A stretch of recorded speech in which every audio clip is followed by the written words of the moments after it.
In Rush Hour 1, there's a quick moment at the start of the film where Jackie Chan has to pull his head out from between two metal boxes just before they slam shut. They closed way faster than anyone expected, and luckily, Jackie's reflexes were fast enough to save him.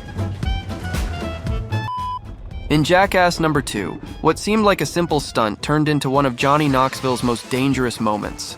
He was supposed to hang on to a custom rocket and let go over water, but the rocket misfired, blowing a hole out of the side. The explosion was dangerously close, and if Knoxville had been in its path, he likely would have been seriously injured or even killed. There's a rocket that came out the side. If it had been like right here, that'd have been a picture wrap on old Knoxville. In The Expendables 3, Jason Statham had a near-death experience when the brakes failed on a 3-ton truck he was driving during a stunt rehearsal. The truck plunged into the Black Sea, trapping him inside, but thanks to his background as a professional diver, Statham managed to escape safely. I look out, I said, "Where's Sly?" And he's, stood on the side of the dock there with his iPhone, like that, going, "Hey, Jason, you need a towel?" In The Public Enemy, the scene of bullets shredding the wall was done using a real machine gun firing live rounds. There were no camera tricks. James Cagney had to dodge actual bullets, fired by a World War I veteran just off camera. In Tarzan, the Ape Man, Bo Derek was nearly mauled by a lion during a scene where her character meets Tarzan. The lion unexpectedly lunged at her, and co-star Miles O'Keefe jumped in to protect her. Derek crawled into the water to escape, but not before the lion swiped her shoulder with its paw. There was a scene in Back to the Future Part 3 where the Tannen gang tries to lynch Marty, and Doc shoots the rope to free him. When filming the part where he's hanging from the rope, Michael J. Fox blacked out and briefly lost consciousness because the noose was too tight, before they stopped filming and got him free. The same thing happened to Brendan Fraser while filming The Mummy. The rope ended up being too tight when they did this scene, and he passed out from being choked. Luckily, the producers realized he was actually choking just in the nick of time, and they cut the rope to save him. In The Fellowship of the Ring, Lurtz's actor was supposed to throw a dagger into a tree, but because of poor visibility in his mask, he accidentally threw it straight at Viggo Mortensen. Luckily, Viggo blocked it with his sword, a real move that saved him from getting hurt. In Tora Tora Tora, the scene of people running from an exploding plane during the Pearl Harbor attack wasn't planned. The explosion happened by accident. The stunt performers were genuinely running for their lives, which made the footage even more intense. Stuntman Phil Adams later said, "Shrapnel was flying everywhere, probably some of the best footage we shot that day." In an episode of Sharp, Shaun Bean was accidentally trampled on the head by a horse. He ended up with just a black eye and a concussion. It could have been much worse. The shot looked so good that they decided to keep it in the final cut. In The Abyss, Ed Harris nearly drowned while filming an intense underwater scene. When he signaled for oxygen, a safety diver was tangled in a cable and couldn't reach him. Another diver tried to help but inserted the regulator wrong, causing Harris to inhale a mix of air and water. He was ultimately saved by the underwater cinematographer, but the experience left him deeply shaken. There was a part of me that was really disappointed in myself for not being able to do this thing. And I really thought I was going to die for a second, and it also pissed me off that I was afraid of that I got scared of that for a second. In Sherlock Jr., Buster Keaton did a stunt where he was hanging onto the spout of a railroad water tower, then the water started flowing out of the spout and knocked him to the ground. The scene went as planned, but the force of the water broke Keaton's neck. Also Buster Keaton in Steamboat Bill Jr., there's the iconic scene where the front of a house falls around him. It weighed 2 tons, and he had to stand in the exact spot to avoid getting crushed.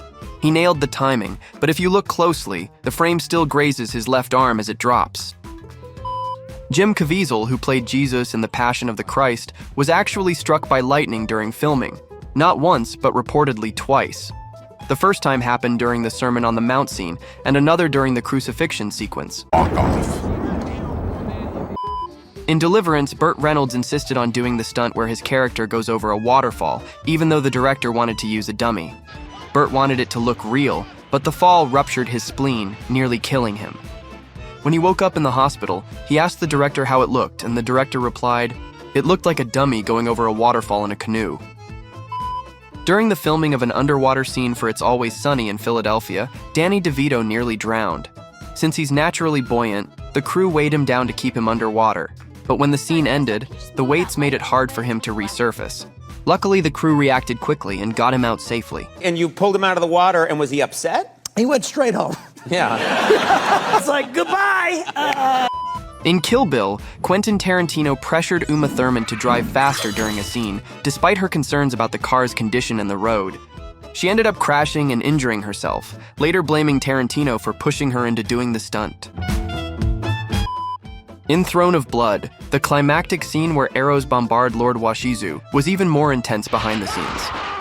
The ones that hit or narrowly missed him were pulled by hidden strings, but the rest were real arrows, fired by expert archers.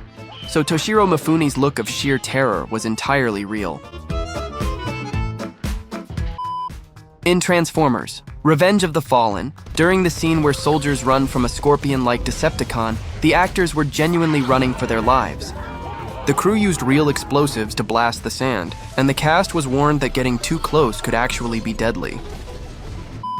In The Road Warrior, that incredible stunt where the biker flips through the air wasn't planned. The stuntman was only supposed to be thrown forward, but his foot caught on the wrecked car, sending him spinning end over end, making the scene even more intense than intended. In The Girl with the Dragon Tattoo, Daniel Craig actually passed out while filming a scene where his character is suffocated with a plastic bag. Director David Fincher recalled hearing the metal safety device Craig was holding hit the floor as he lost consciousness. Craig later joked it was just another day working with David Fincher. In The Green Inferno, the scene where Justine jumps from the canoe and struggles in the river features real footage of actress Lorenza Izzo nearly drowning. She clung to a rock and screamed the safe word, but the crew didn't hear her over the noise. The director said they only realized she was in real danger when she started screaming in both English and Spanish. In Noah's Ark, the epic flood scene was created using over 1 million gallons of water, but shockingly, the production had almost no safety measures in place. When the tanks were released, the torrent caused absolute chaos on set. Extras were swept away by the rushing water. 3 tragically drowned, 1 had to have a leg amputated. According to legend, a young John Wayne was among the lucky extras who survived the disaster. While filming the piranha tank scene in Now You See Me, Isla Fisher's handcuffs got stuck at the bottom of the tank, trapping her underwater. She ran out of air and tried to signal for help by banging on the glass, but the crew thought she was acting. She was underwater for over 3 minutes before the stunt coordinator realized something was wrong and rescued her. In Mission Impossible: Dead Reckoning, Tom Cruise almost hit a mountain while doing a stunt. He rode a motorcycle off a cliff, then jumped and opened a parachute, but he was in the wrong position, and the chute turned toward the mountain. Cruz later said he was very close to crashing. In The Good, the Bad, and the Ugly, during the bridge explosion scene, a chunk of debris flew dangerously close to Clint Eastwood's head.